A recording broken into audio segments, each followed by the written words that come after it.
YCP కీలక నేత బీజేపీలో చేరనున్నారా?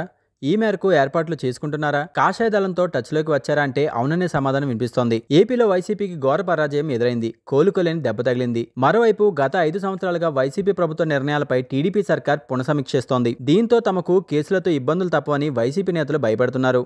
కంటి మీద కునుకు లేకుండా గడుపుతున్నారు. ఈ తరుణంలో వైసీపీలో నెంబర్ 2గా ఎదిగిన విజయసాయిరెడ్డి బీజేపీలో చేరతారన్న ప్రచారం ప్రారంభమైంది. గతంలో ఓటమి ఎదుర్కోవడంతో చంద్రబాబు ఎటువంటి ఆలోచన చేశారో ఇప్పుడు జగన్ సైతం అదే ఆలోచనతో ఉన్నట్లు ప్రచారం జరుగుతోంది.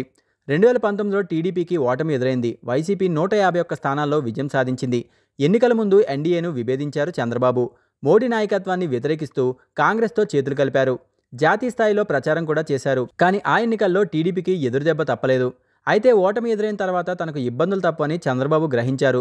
కేంద్ర పెద్దలకు తనపై కోపం రాకుండా జాగ్రత్తలు పడ్డారు. టీడీపీలో ఉన్న 4 రాజ్యసభ సభ్యులను బీజేపీ వైపు మళ్లించారు. ఇప్పుడు అదే ఫార్ములాను అనుసరిస్తున్నారు జగన్. కొంతమంది రాజ్యసభ సభ్యులను బీజేపీ వైపు పంపించేందుకు ప్రయత్నిస్తున్నట్లు సమాచారం. అయితే అప్పుడున్న పరిస్థితుల్లో బీజేపీ ఇప్పుడు లేదు.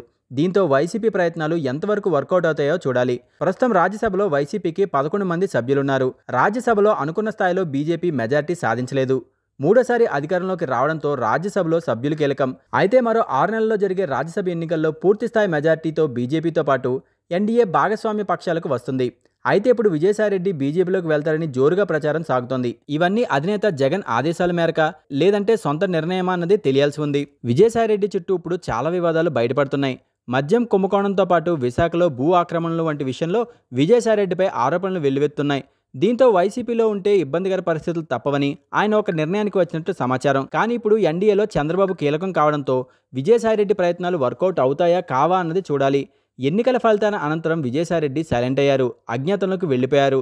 దీనిపై ఆయన ఎలాంటి క్లారిటీ ఇస్తారో చూడాలి.